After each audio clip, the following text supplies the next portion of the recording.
Yo Brawlers, this is your man, Glass Chin, and you're watching Glass Chin's Boxing. Don't forget to like, share and subscribe. Yo Brawlers, Great Britain has crowned another heavyweight champion of the world in a classic heavyweight title fight that was shades of both David Haye versus Audley Harrison and Anthony Joshua versus Prince Charles Martin. Triple D Dynamite Daniel Dubois knocked out the American WBA regular champion Trevor Bryan in 4 short rounds. What can I say, Brawlers? How the mighty fall. Don King, who promoted the legendary Rumble in the Jungle, put on this show that looked like it was in a high school gym. This really was amateur hour. From the limited promotion, Microsoft Paint fight posters, to the tiny ring that King must have borrowed or brought third hand off of eBay. I was genuinely looking forward to this fight, but what a disappointment this heavyweight title fight was. Trevor Bryan might as well have just handed his titles to Dubois and stayed at home that night. After all the trash talk, he just didn't show up at all, and he looked like he was scared to throw a punch. Carl Frampton mentioned how small the ring was on the commentary. That was the first thing I noticed as the guys walked out to the ring. You would have thought a big ring would have benefited Bryan and would have suited what you would expect to be his game plan. But no back foot boxing, no circling, no staying out of range, or no even throwing punches. Bryan just stood in the centre of the ring, using limited footwork, trying to slip punches while throwing nothing of substance back. Was Bryan trying to preserve energy to take Dubois deep into the rounds? Your guess is as good as mine, Brawlers. There really was no positives to say about Bryan. He came in 9 pounds lighter than his last 2 fights, so I thought maybe he would be a little bit sharper. But nope, he was terrible.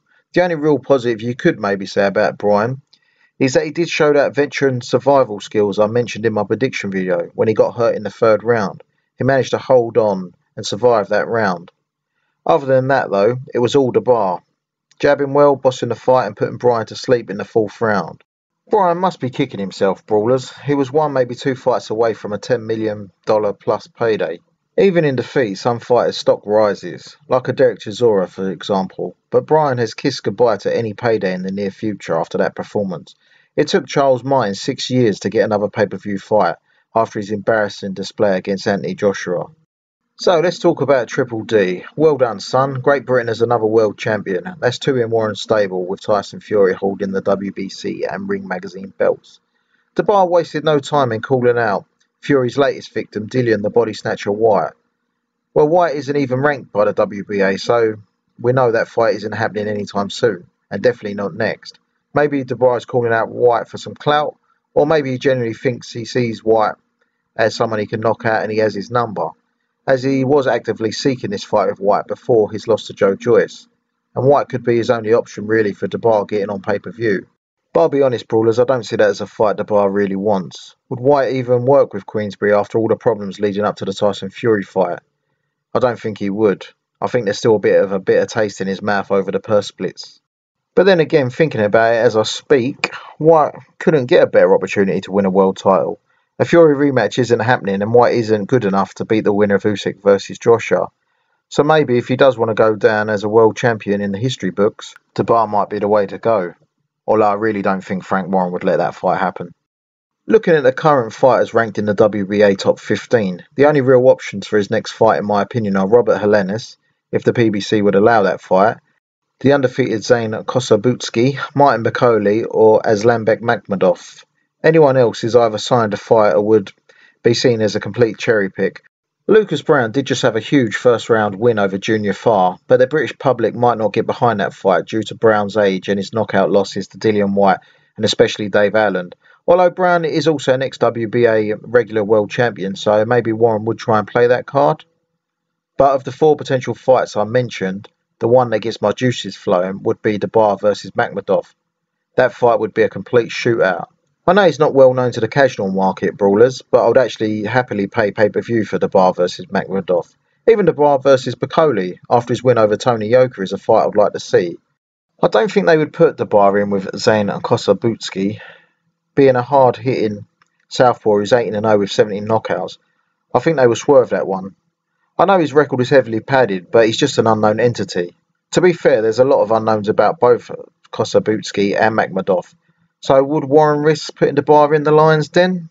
I'm not so sure, Brawlers. I think more than likely that his next fight will be the WBA gold champion Robert Helenius.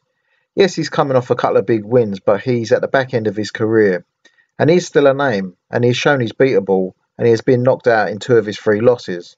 So Warren might fancy Dubois' chances. I also think that the PBC would be happy to let him fight in the UK. If they got their hands on the WBA regular belt, there's some good in-house fights that they can make for Helenius against Wilder and the winner of Ruiz and Ortiz. So the BBC may just roll the dice with Helenius. Beating Helenius would get Dubois some much needed respect on the world stage and make him a genuine contender to the big boys in the division. So Warren might go for it. He's talking a good game, so under Shane McGuigan, maybe Dubois has found some confidence. Maybe he is turning into a world-class fighter. It was hard to tell on Saturday due to Bryan's limited... Actually, I won't say limited boxing abilities, because I don't think Bryan even tried to win on Saturday. He was in damage control mode from the opening round. Let's just say that Bryan didn't use his abilities. Well, at least the abilities he showed earlier in his career. I still think Bryan has it in his tank to at least be somewhat competitive with some of the other fighters in the division. Bryan versus Jerry Forrest or Charles Martin could potentially be good fights. I'm not saying he would win them, but I think he would actually turn up more than he did against Dubois. What do you think, Brawlers? Would you watch Bryan fight again, or is it one and done? Let me know your thoughts in the comment section. Right, back to Dubois. He needs to step on the gas and get out again soon. He didn't take any damage in this fight, and at 24 years old he should be fighting more regularly. He doesn't need to be only fighting once or twice a year like Anthony Joshua. He needs to rack up some title defences in quick concession to build his profile. If they really wanted a slightly easier test for Dubois, they could match him with Lucas Browne in August, then sign him a tougher test in maybe December with Helenius, or the Hughie Fury or Michael Hunter final eliminator winner to get his mandatory out of the way. That's an eliminator that's hard to call a winner, but I will do a prediction video in the coming weeks for that one.